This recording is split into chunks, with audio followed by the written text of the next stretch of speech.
Orang yang bisa melihat bertemu dengan Allah, ini orang yang di tahap ketiga. Paham? Adapun yang untuk akhirat, ketika diumumkan nanti akhirat, Allah bertajalli, yang mau bertemu dengan Allah, yang mereka yang tidak tujuan ke sana, dia nyaman dengan makan, nyaman dengan bidadarinya. Karena tujuannya itu. Jelas? Bisa dipahami tidak? Allah akan memberi sesuai tujuan kita. Allah hanya memberi sesuai tujuan kita. Kalau tujuan kita surga, Allah akan berikan surga, selesai. Kalau tujuan kita terhindar dari neraka, Allah akan selamatkan dari neraka.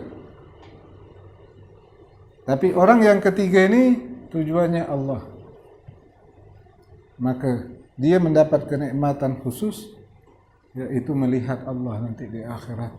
Ini puncak kenikmatan, mengalahkan kenikmatan surga. Bisa dipahami? Ya. Jadi khawasul khawas tingkat ketiga ini, mereka beribadah tahqiqul ubudiyah, semata-mata karena Allah, karena memantapkan karena semata-mata karena Allah, wal qiyam bi huquqir rububiyah, memantapkan, mendirikan hak Tuhannya dan memantapkan kehambaannya. Jadi kalau kita bahasakan Indonesia seperti ini, kenapa ente solat? Menjunjung tinggi perintah Allah. Karena Allah Tuhan saya dan saya adalah hambanya. Hanya sebatas itu. Pas, tidak ada yang lain. Allah perintahkan solat. Kenapa kamu solat? Menjunjung perintah Allah. Menjunjung tinggi perintah Allah bahwa Allah Tuhan saya dan saya hambanya. Tidak ada keinginan yang lain. Yang dia inginkan untuk tahap ketiga apa? Ridhanya Allah. Dan tidak ada keinginan selain itu. Jelas? Paham ya? Itu 3 ikhlas. Maka nanti masih ingat tidak yang minggu sebelumnya saya menjelaskan bahwa suluk, ulama suluk itu mengatakan ada 7 godaan. Masih ingat tak? Hah? Ada 7 godaan. Tak tahu kita kena di yang tahap kemana. Jadi yang pertama, dia akan mengatakan ukfur, kafirlah engkau. Setan. Yang pertama, dia mengajak keluar kepada Islam. Tamam? Ukfur. Dia mulai enaknya hidup orang kafir ni, kata dia. Tak ada ini, tak ada ini. Tak ada hukum zina, tak ada hukum riba, tak perlu solat, tak perlu apa dibayangkan sama dia. Ini insya-Allah kita selamat. Insya-Allah kita selamat. Ada orang yang masuk ke sini.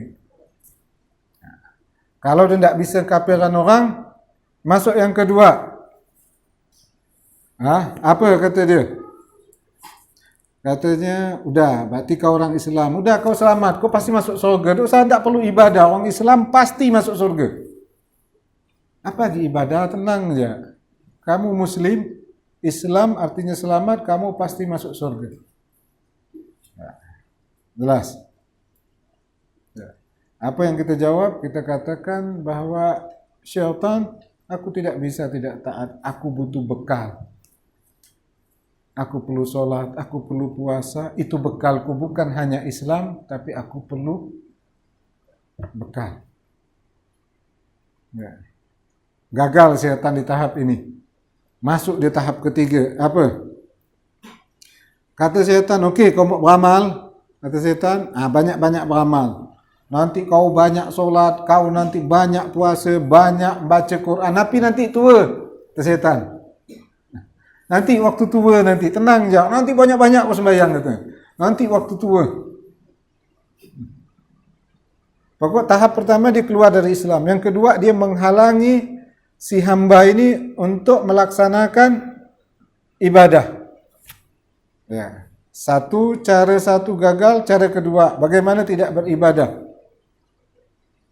Ya.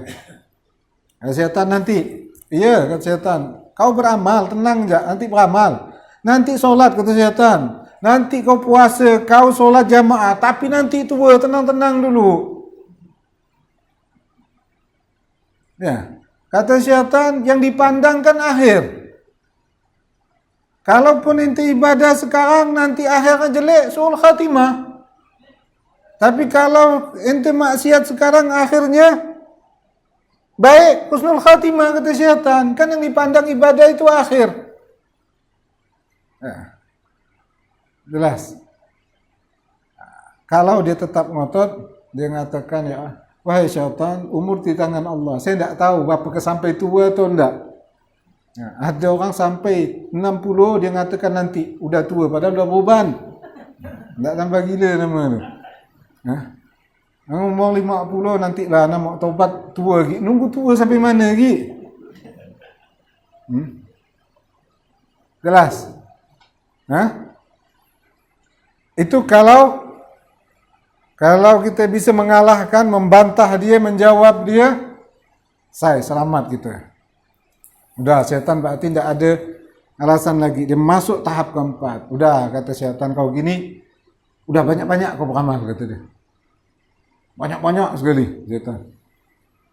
Oh, banyak baca Quran sebanyak-banyak, ta'ala tahajud sebanyak-banyak, kata syaitan. Artinya apa nih syaitan masuk ni? Mau merusak ibadah. Dia mau merusak ibadah. Kalau udah banyak, pasti cepat-cepat. Kalau udah banyak, pasti cepat-cepat. Ujungnya apa? Dua hal. Gitu banyak-banyak, habis itu dia bosan, ditinggalkan. Udah banyakan gitu, nafsu, habis itu selesai. Sembayang 2 hari di masjid tak bergerak, habis itu hilang sampai 10 bulan. Jelas. Agar orang itu bosan. Yang kedua, agar apa? Agar ente solat dengan cepat, ibadah ente rusak. Kalau kita jawab, kita katakan, wahai syaitan, tak perlu. Ana solat harus cepat-cepat. Aku niat saja ingin melakukan, Allah sudah balas. Jadi solat tenang-tenang saja. Ini tahap keempat. Gagal syaitan. Biasa tahap ketiga udah masuk dah orang. Masuk dah perangkapmu. Ini tahap keempat kalau gagal. Ya. Akhirnya dia solat dengan tenang, ngaji dengan tadabbur, ibadah dengan tadabbur. Syaitan tak bisa merosak lagi. Menghalangi tak bisa, merosak lagi tak bisa. Dia masih merosak dengan cara yang lain. Dia syaitan mengatakan, wah kak ente ni Masya Allah, kata syaitan. Solat ente bagus, tenang. Ibadah ngajinya bagus, zikirnya bagus, khusyuknya bagus, kata syaitan. Kalau orang nengok ente ni, dia pasti puji ente. Kalau orang nengok yang ente lakukan ni, orang akan muji ente. Mulai dirosak dengan riak. Ya. Jelas. Apa yang kalau kita bisa menjawabnya, kita mengatakan, wahai syaitan, aku tidak perlu pandangan manusia. Kalau Allah mengetahui, cukup bagiku Allah mengetahui apa yang aku lakukan. Ini udah sebenarnya tahap tinggi dah. Ini tahap tinggi dah. Biasa di tahap yang sebelumnya kita udah jatuh dah. Kalau dia mengatakan tak, wahai syaitan, saya tak perlu pandangan manusia. Allah mengetahui apa yang aku lakukan, cukup bagiku. Habis dah syaitan. Kalah lagi. Masuk yang keenam. Kata syaitan, Masya Allah, ente ibadah bagus. Ente ikhlas dalam ibadah. Ente sekarang wali, kata syaitan. Kan? Ente ni kekasih Allah, ente wali, kata syaitan. Apa lagi? Ibadah ente bagus, ikhlas karena Allah, ente wali. Siapa yang melantik? Syaitan. Jadi banyak nanti wali-wali syaitan. Syaitan yang melantik. Nah. Tapi kalau kita katakan, kita jawabkan syaitan, wahai syaitan, saya ini ilmu saya kurang masih. Hatiku masih kepikiran dengan dunia. Dan saya tidak tahu apakah taubat saya diterima oleh Allah atau tidak. Dosa-dosaku yang dahulu aku tidak tahu Allah terima atau tidak. Bagaimana mungkin saya jadi kekasih Allah? Saya menjadi wali Allah. Habis sudah syaitan. Kau bisa mampu di sini, biasa KO dah ni. Dah tahap 3 dah selesai dah. Masuk tahap ke-6 ni, syaitan melantik orang jadi wali. Kalau dia percaya, jadilah dia wali syaitan. Orang wali itu dia tak tahu dirinya wali. Kalau dia merasa dirinya wali, berarti wali syaitan. Jelas? Ya. Kemudian yang ke-7, 6 ini gagal. Ke-7 syaitan masuk. Kata syaitan, untuk apa ente beramal? Kan semua sudah Allah takdirkan. Kalau Allah takdirkan kamu masuk surga, walaupun kamu tidak beramal, kau pasti masuk surga. Betul tak? Betul kan? Kalau Allah takdirkan kamu ke neraka, kata syaitan, walaupun kamu beramal sebanyak apapun, pasti kamu masuk neraka. Itu betul tak cara tauhid? Betul tak? Itu katakan syaitan. Kalau auto makan iya, dah hilang. Tak ada ibadah dia, tinggalkan semua. Dia berjalan hidup dengan menghayal, berserah sama Allah, berserah sama takdir Allah. Menang syaitan. Apa yang harus dijawab? Kalau dia bisa menjawab, wahai syaitan, hidup, mati, ibadahku bukan untuk surga atau neraka. Tapi hidup, mati dan ibadahku itu untuk Allah, bukan untuk surga. Ini sudah tahap ketiga. Faham? Tahap ketiga dalam ikhlas. Ini yang dibicarakan. Ini tahap ketiga. Syaitan mengatakan itu, syaitan, saya bukan beramal karena surga atau neraka. Saya bukan ibadah karena surga atau neraka. Terserah Allah mau takdirkan saya neraka atau surga, saya bukan beramal untuk itu. Saya beramal untuk Allah. Dah, tutup. Dah. Kalau ulama suluk mengatakan, kalau 7 pintu ini ente mampu mengalahkan syaitan, maka tertutup pintu syaitan. Dah, tidak ada ruang bagi syaitan. Jelas? Ini tahapan. Ini kalau ada bisikan-bisikan seperti itu, ingat. Syaitan. Bukan syaitan mengatakan jangan solat. Tidak, bukan seperti itu. Ente ada rasa malas, tak kuasa solat, itu syaitan melarang solat. Kalau ente ikuti, jadi. Bukan syaitan mengatakan, ayo tak usah solat. Kalau ente suruh syaitan macam gitu, ente pasti tak mau. Ada rasa malas, tak kuasa solat, itu bisikan syaitan untuk agar ente tidak solat. Jelas? Ya, kita dah paham ya? 3 ikhlas, 3 tingkatan ikhlas, 7 tahapan. Jadi yang dibicarakan Imam bin Athaillah, ikhlas yang kedua, nanti akan tiba syaitan akan membawa kita kepada tentang takdir Allah, surga dan neraka. Ketika ente masuk ke tahap ikhlas yang ketiga, ente akan selamat. Sebenarnya kita sudah masuk tahap ikhlas ketiga. Apa yang kita katakan dalam solat? Inna solati wa nusuki wa mahyaya wa mamati lillahi rabbil alamin. Ya Allah, solatku, ibadahku, hidupku, matiku untukmu semuanya. Itu perkataan atas ucapan bisikan-bisikan syaitan kepada kita. Ayo kita masuk, sekarang masuk hikam yang selanjutnya.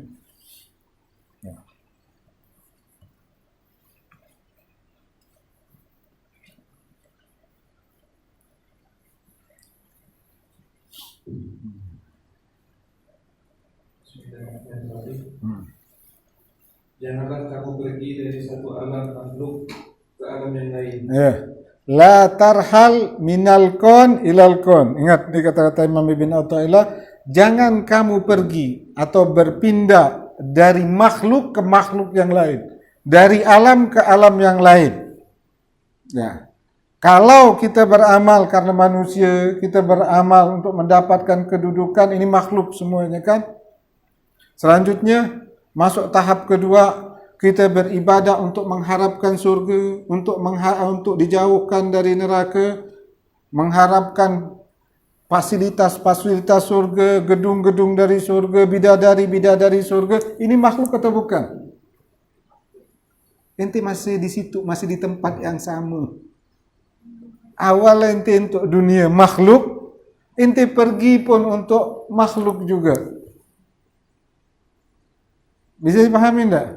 La tarhal minal kon ilal kon. Janganlah kamu pergi kepada satu makhluk berpindah ke makhluk yang lain. Itu apa nama? Jalan di tempat. Imam Ibn Athaillah mengingatkan orang yang dia masuk ikhlas yang pertama, kemudian dia masuk sudah tahap ikhlas yang kedua, hatinya hanya kepada akhirat, surga dan neraka. Kata Imam Ibn Athaillah bahwa kamu masih berjalan di tempat. Karena di dunia, waktu ikhlas yang pertama, tujuan kamu masih makhluk, belum murni Allah. Kamu masuk ikhlas yang kedua, masih makhluk juga. Surga dan neraka makhluk atau bukan? Jelas. Ini hanya untuk pemahaman. Ini hanya untuk pemahaman. Ya, insya-Allah Allah masukkan kita ke tahap ini yang selanjutnya. Tapi kalau kita sudah masuk tahap awal, alhamdulillah selamat kita. Ya. Jangan kamu berpindah dari makhluk ke makhluk lagi, berputar-putar di situ, kata. Ya. Seperti dicontohkan di sini, kaman zahada fid dunya, seperti orang yang mau zuhud di dunia. Wa qata'a ilallah. Ya, dia berusaha, sudah dikurangi sama dia tinggalkan dunia. Ya, dia tinggalkan dunia. Dia mau fokus, anak mau fokus ibadah, toko ditutup, semua ditutup, ditinggalkan semua dia mau fokus beribadah kepada Allah. Nah. Tapi tujuannya apa? Tujuannya ibadahnya itu agar dunia datang sama dia. Dia tidak mau cari dunia, dunia datang sama dia. Sama gak cari dunia? Tujuannya sama dunianya. Paham atau enggak? Hah? Sama seperti itu, makhluk ke makhluk lagi. Ya. Dia tinggalkan dunia semuanya, dia tinggalkan dunia. Dia tidak mau datang cari dunia, biar dunia datang sama mana. Dunia gak lagi, sama gak tak beri? Sama tak tujuannya? Hah? Sama tak? Nah, macam itu berputar-putar di situ. Memang Nabi SAW bersabda, manin kata ilallah, siapa yang menyerahkan segala urusannya kepada Allah, berserah penuh kepada Allah, dia tidak lagi mengurusi dunia, maka Allah akan mencukupi kebutuhannya dan Allah akan memberi rezeki yang tidak batas kepada dia. Jelas. Tapi orang seperti ini masih berputar-putar dengan dunia. Tinggalkan dunia, mau dunia gak? Kan? Ikhlas yang pertama, tinggalkan makhluk, pergi ke makhluk juga. Ini hanya untuk pemahaman. Ya. Wa kaman amila bi ta'atillah, seperti orang yang beramal. Contohkan seperti orang yang beramal juga kepada Allah, wa talaba bihal karamat, dia mencari kekeramatan. Atau hura wal kusural jannah, atau dia mencari apa? Surga, bidadari yang diinginkan. Berputar-putar dengan hasrat keinginannya. Dia mencari kesenangan dia, bukan keridhaan Allah. Jelas? Yang diinginkan hanya kesenangan dia, bukan keridhaan Allah. Karena dia memang masih tahap di tahap kedua. Maka Imam Ibn Ta'ala maksudnya begini, jangan pernah engkau puas. Kamu sudah bisa meninggalkan dunia, lalu hati kamu kepada akhirat, ketahuilah bahwa kamu masih dalam lingkaran yang sama. Masih tujuan kamu kepada makhluk, belum kepada Allah seutuhnya. Jelas? Walakin, akan tetapi, hendaklah kamu beramal bi ta'atillah, kamu taat kepada Allah ada ali haqqillahi ta'ala, menunaikan hak Allah, wa talaban liridha, kamu menjunjung perintah Allah dan meminta tujuan kamu mencari ridha-Nya Allah. Ini baru pas. Ya kan? Ikhlas, dia ikhlas, tapi tujuannya untuk agar apa? Agar murah rezeki. Ini kan agak tidak nyambung, ikhlas agak kurang kata orang. Tapi gitu dia beribadah, menunaikan hak Allah dan mencari ridha Allah, berarti murni Allah. Ini puncak keikhlasan. Puncak keikhlasan adalah Allah tujuannya semata. Yang dia lakukan hanya mencari keridhaan Allah, bukan keridhaan dirinya. Jelas? Terus. Sehingga kamu seperti keledai yang berputar-putar di bumi. Ya, orang yang berpindah dari makhluk kepada makhluk seperti keledai. Keledai itu binatang yang bodoh, ya kan? Berputar. Tahu enggak kau keledai di penggilingan? Ada tali, dia berputar di penggilingan. Berjalan 10 jam pun dia di tempat je, tak ada apa pergi mana-mana. Berputar di situ-situ. Jelas. Kahimar seperti keledai berputar-putar di penggilingan. Seharusnya ente jalan 2-3 jam, ente seharusnya sudah bisa sampai Singkawang kan? Ini dia berputar di situ 10 jam, 20 jam di tempat yang sama. Dia berjalan jauh-jauh masih tetap makhluk tujuannya. Kamu masih seperti itu, masih ada kebodohan dalam dirimu.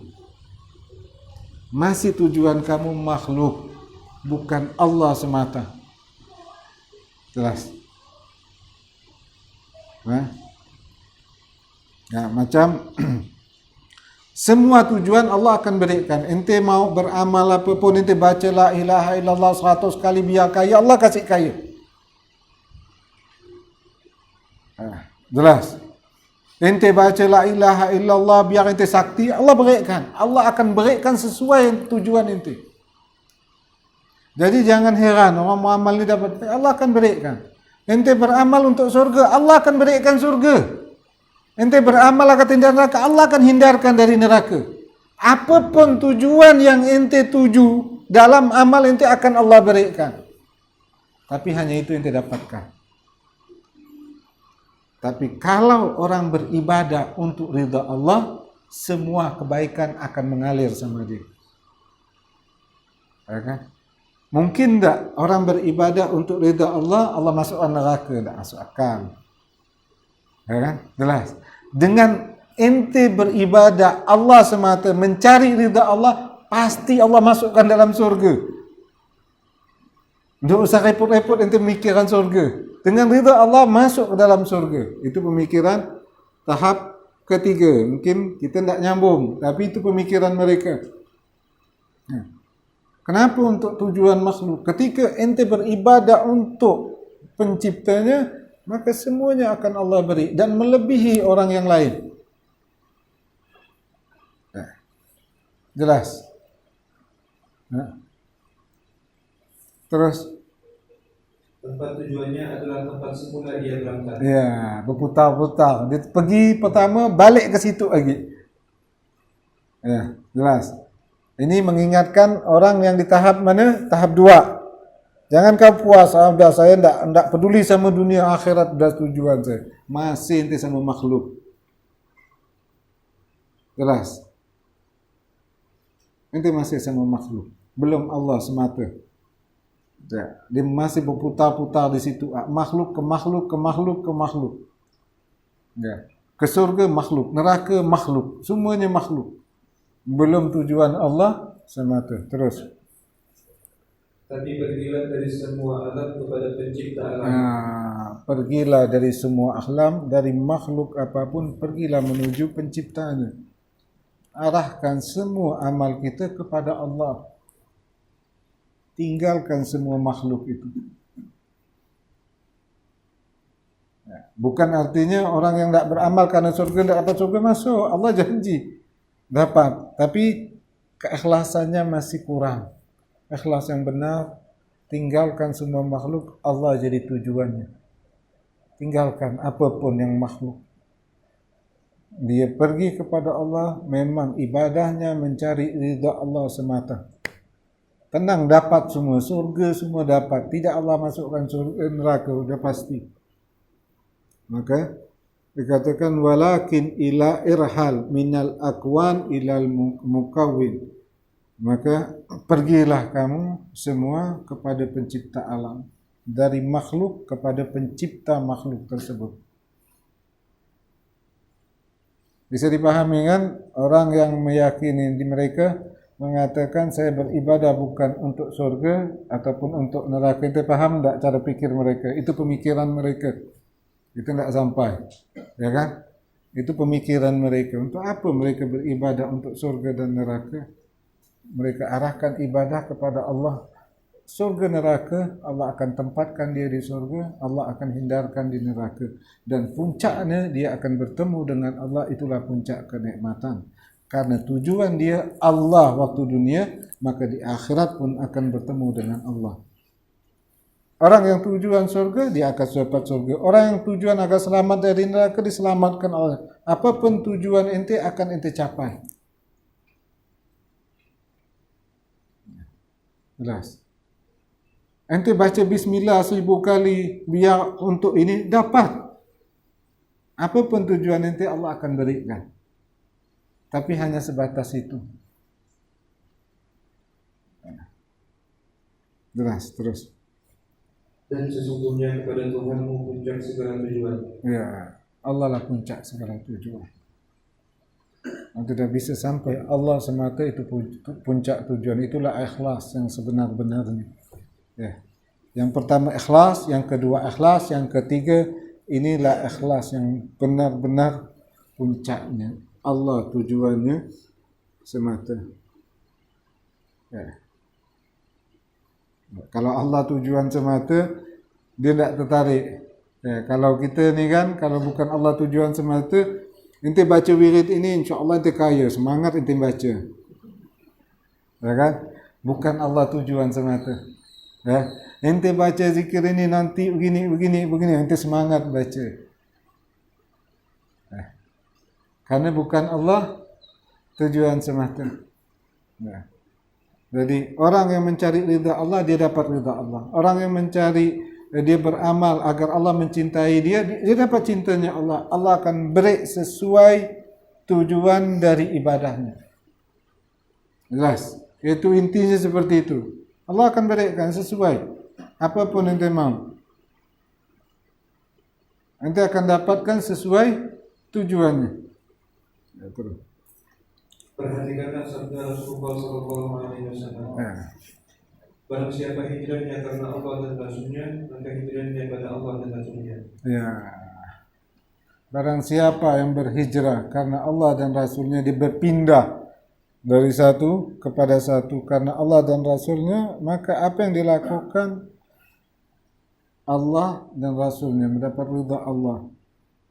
Ya. Maka pada waktu itu hadis ini pada zaman Nabi, orang Muslim pada waktu itu diwajibkan untuk hijrah dari Mekah ke Madinah. Jadi ada 3 kelompok waktu itu. Ada yang berhijrah karena Allah dan Rasulnya, seperti Sayyidina Abu Bakar, Sayyidina Umar, Sayyidina Utsman, Sayyidina Ali. Mereka memang hijrahnya karena Allah dan Rasulnya. Apa yang mereka dapat? Radiyallahu anhum. Kita biasa membaca radiyallahu anhum, Allah ridha kepada mereka. Ada juga orang yang karena dunia, dia nengok berangkat ke Madinah ni peluang bisnis ini besar, lalu dia hijrah ke Madinah, tapi tujuannya dunia. Akhirnya dia kaya. Ya kayalah tu balasannya, tak lebih dari itu. Ada lagi satu karena awimra'atin yankihuha. Dia waktu itu tunangannya berangkat ke Madinah. Akhirnya kalau dia tidak berangkat ni tak jadi kahwin. Pergilah dia untuk kahwin. Habis kahwinlah tu balasannya. Jadi tujuannya itulah balasannya, hasilnya. Faman kanat hijratuhu ila Allah wa rasuli fa hijratuhu ila Allah. Barang siapa yang berhijrah berpindah karena Allah dan Rasulnya, dia mendapatkan ridha Allah dan Rasulnya. Wa man kanat hijratuhu lidunya, karena dunia, awi imra'atin yang kiuha, atau wanita yang akan dinikahinya, fa hijratuhu ila ma hajara ilaih, maka dia akan mendapatkan apa tujuan dari hijrahnya. Dia mau bisnis kaya, udah hasilnya dapat dah. Dia mau pergi ke sana karena perempuan, nikah, kahwin, itulah hasilnya. Jelas. Jelas, terus sikit lagi. Dan barang siapa hijrahnya untuk mendapatkan dunia atau wanita yang dinikahi, maka hijrahnya mendapat apa yang diniatinya. Iya, dia akan dapat sesuai yang diniatkannya, sesuai tujuannya. Ya. Pahamilah sabda Rasul ini dan lakukanlah bila kamu punya pemahaman. Ya, ini dipikirkan. Kalau ente hanya surga, ya dapat surga. Dihindar neraka, dapat neraka. Allah akan berikan pencapaian. Tapi kalau engkau jadikan Allah tujuanmu, semua kebaikan akan mengalir kepada kita. Tapi ini berat. Ya kan? Ya, kita bisa masuk ikhlas yang pertama aja, awam, udah alhamdulillah. Ya, semoga, tapi insya Allah tetap kita berharap Allah masukkan kita sampai ke tahap puncak keikhlasan, tahap ketiga, ya kan? Ya, tahap ketiga dan tidak ada, bukan neraka, bukan surga lagi. Allah tujuannya semata. Mantap kan? Hanya Allah tujuannya semata. Itu baru benar-benar ikhlas. Macam kalau digambarkan orang tua, dia berbakti sama orang tua. Karena apa? Nanti kalau ada harta, nanti dapat harta ni. Orang tua kaya, dapat hartanya. Berbakti enggak? Berbakti. Tapi kurang, agak janggal. Tak nyaman masih. Agak kurang kata orang. Atau nanti dapat doa, dapat ini biar selamat. Masih belum. Ada satu anak, dia berbakti sama orang tua. Kenapa saya berbakti? Karena dia orang tua saya dan saya anak. Pas tak tu? Ya kan? Dia tidak mengharapkan apapun. Tapi untuk ikhlas ini berat. Kita ikhlas pertama aja kalau dapat, alhamdulillah, bersyukur sama Allah. Terus. Ya. Allah merupakan puncak segala tujuan. Ya. Dan di akhirat kelak bertemu dengan Allah merupakan puncak dari segala kenikmatan. Nanti orang yang ikhlas seperti ini, nanti dia akan bertemu kepada Allah, dia mendapatkan puncak segala kenikmatan. Terus. Seseorang meminta wasiat kepada Abu Yazid Al-Bustami. Berilah wasiat kepadaku, wahai Abu Yazid. Lalu Abu Yazid mengatakan, apabila Allah memberimu semuanya dari arasy sampai tanah, maka katakanlah kepadanya, tidak, hanya engkau yang aku inginkan. Ya. Jika Allah berikan semua dari arasy sampai tanah, ini untuk kau. Katakan tidak. Bukan itu tujuanku ya Allah. Yang menjadi tujuanku adalah engkau. Nah, kita kena 10 juta kak meper itu.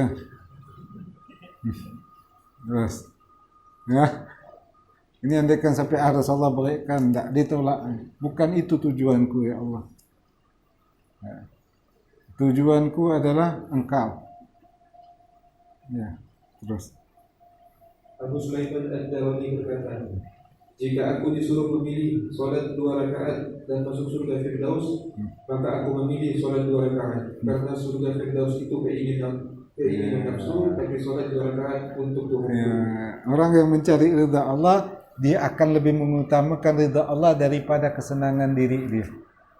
Maka ketika dibawa pilihan solat 2 rakaat dan surga Firdaus, maka aku akan memilih 2 rakaat. Kenapa? Karena ketika dalam solat 2 rakaat adalah keridhaan Allah, dan dalam surga Firdaus adalah keridhaan nafsuku, keinginan. Tapi ini berat, ya kan? Nah apa yang penting kita pahami aja, nanti jangan salah paham seperti ini terus. Bagi orang-orang arifin, beribadah dengan tujuan selain Allah termasuk mengurangi keikhlasan. Bukan hanya mengurangi keikhlasan, bagi mereka merusak keikhlasan. Bagi mereka ya Jangan pula kita katakan ente ibadah ini karena neraka itu tidak ikhlas. Tidak. Ini bagi orang arifin. Bagi mereka hal selain Allah itu merusak keikhlasan. Jelas? Ya, terus. Seperti beribadah bertujuan untuk mendapatkan surga, bidadari atau terhindar dari neraka. Orang yang seperti ini adalah yang dimaksud oleh Imam Ibnu Athaillah, berpindah dari makhluk ke makhluk yang lain. Orang ini seperti keledai di penggilingan, hanya berputar-putar di satu tempat. Tempat dia pergi di situ juga tempat dia kembali. Dia menuju ke tempat yang sama. Jelas? Hah? Jelas ya? Nah, sedikit lagi. Jika beribadah atau berbuat sesuatu, maka bertujuanlah hanya Allah. Niatlah dengan perbuatan itu murni untuk mendapat ridho Allah. Inilah yang dimaksud dari pergilah dari semua alam ke pencipta alam. Ya, udah jelasan, udah cukup, tinggal di bawah, nanti ente baca sendiri.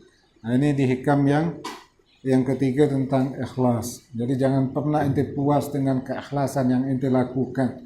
Masih ada tahap-tahap yang harus ente kerja. Kalau ente merasa ente sudah ikhlas, sudah enggak, belum, masih jauh. Nah, masih jauh. Masih jauh sampai ente melepaskan semua makhluk dan ente tujuan Allah itu puncaknya. Masih kalau ente masih ada kepikiran takut neraka, takut surga, tak takut sama Allah, masih jauh. Ya. Harapan ente masuk surga masih belum. Nanti puncaknya Allah tujuannya semua itu. Ya. Semoga Allah masukkan kita dalam golongan ketiga. Amin ya rabbal alamin.